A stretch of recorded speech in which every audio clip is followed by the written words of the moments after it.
The Whitechapel murders and the mysterious entity committing them are perhaps one of the most famous examples of an urban legend in London's history. Jack the Ripper was never found or arrested, but several individuals were potentially tied to the mysterious entity.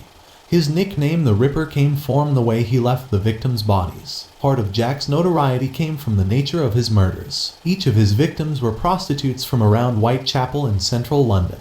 While there was no definite way to tie all the murders together, as time passed, the public began to recognize a single person responsible due to the drastic nature of the killings and the method in which they were carried out. The Canonical Five is the colloquial name given to the recognized victims of Jack from this time, though other murders from the same period have also been attributed. Bloody Mary is a well-known urban legend made popular in contemporary culture by schoolchildren in the UK and parts of the US. The spirit of Queen Mary I is said to appear if an individual looks into a mirror in a darkened room and states her name 3 times. The ghostly apparition reputedly appears behind the individual looking into the mirror and can take a variety of forms, including a skeleton, witch, corpse, or spirit, which can depend upon how she is addressed. Taunting her because of her miscarriages and false births can result in the spirit appearing to claw one's eyes out. The Bloody Mary folklore in its original form was slightly less macabre, but remains rather sinister. Young girls were told to walk up a flight of stairs backward in a dimly lit house while wielding a mirror. If done correctly, the woman may have a chance of seeing her future husband's face. There was a chance she may instead see a skull, which indicates that she will die before she marries. The black dog is perhaps one of the lesser-known elements of folklore from the British Isles. Throughout history, with the earliest recordings dating back to 1127, several black god-type apparitions have been observed, each demonstrating varying levels of aggression.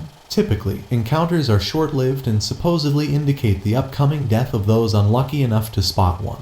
Though some dogs have been known to be benevolent in temperament, encounters typically occur on old pathways, the sites of medieval public executions, crossroads, and in isolated countryside locations, for example, on moors. Black Shuck is the name of a supposedly reappearing black dog whose presence marks immediate danger. It is said to have a single, glowing red eye, and be of an unnaturally large size. Originally brought to the world's attention in 1933, the Loch Ness monster is a popular element of Scottish folklore and an urban legend.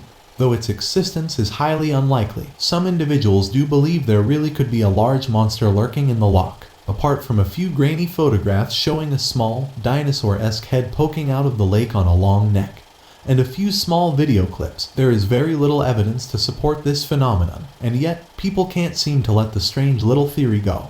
When the tomb of Tutankhamun was opened in February 1923, Howard Carter and Lord Carnarvon had sparked a new age of Egyptology in the 20th century. Tutankhamun's tomb was unique for several reasons, primarily because it did not resemble a pharaoh's tomb. It was far too small and not decorated enough, almost appearing as if it was rushed or had been intended for a private individual. The only decorated chamber was that which held his sarcophagus. 2 of his first shrines had been left sealed. His tomb hadn't been opened since the days of antiquity, which also made it unique. In April 1923, Lord Carnarvon died from an infected malaria wound which he had first received while in Egypt. Several other members of the original exploration team died in the months following the tomb's opening, but this was merely coincidence. However, it was enough to spark rumors that the tomb was cursed, which the horror movie industry promptly clung to for several years. In reality, some tombs were cursed to ward off would-be grave robbers as noted on hieroglyphics, but Tutankhamen's tomb wasn't one of them. Springhealed Jack is by far the lesser known of the 2 macabre Jacks terrorizing Victorian London. Springhealed Jack preceded Jack the Ripper and was promptly forgotten once the serial killings became evident. This entity featured in articles and newspapers of 1897 after several sightings in which he appeared, typically in a scary or frightening manner, before attempting to harm the victim, then fleeing when authorities arrived in.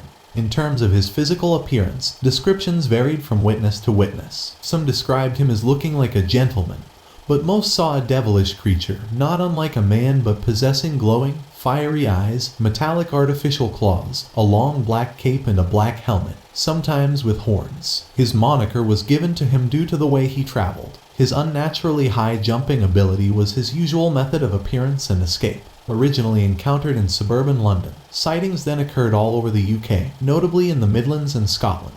In the 1910s, appearances began to fade and he made his way into fictional popular culture, owing to his unusual appearance. The Yeti or Sasquatch is an ape-like entity, variations of which have been sighted in a selection of desolate areas of Earth, most notably in snowy Tibetan mountains and in deep American woodland. Sasquatch has been depicted not unlike an upright gorilla, but far larger and with stature more akin to a human being.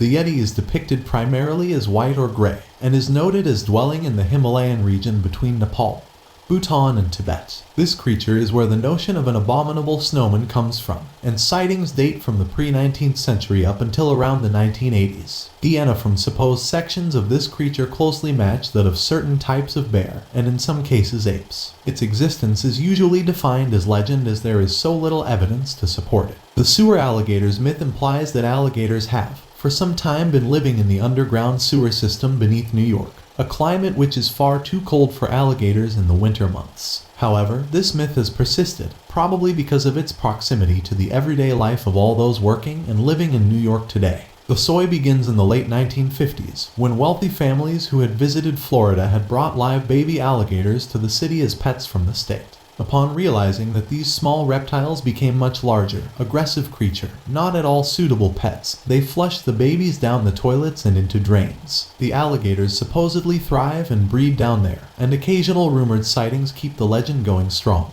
In 2017, an adolescent alligator was found in a Florida storm drain. Will-o'-the-wisp is the most commonly used name for a series of light apparitions apparently observed in a variety of desolate countryside locations across the UK, Netherlands, and Germany, often attributed to the existence of fairies, and frequently described as malevolent or misleading. They were frequently observed hovering over bogs, lakes, or marshes. These apparitions are said to lead nighttime travelers astray and off the beaten track, upon which they aren't seen again.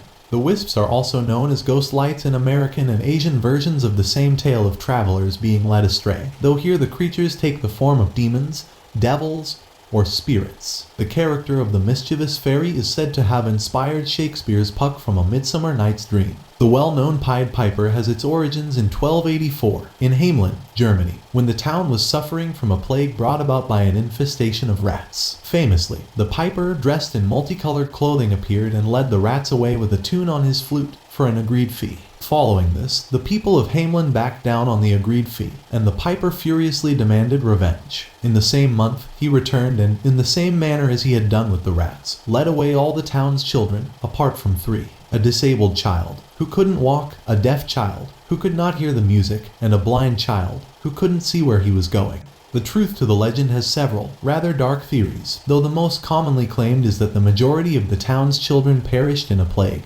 which was brought about by rats.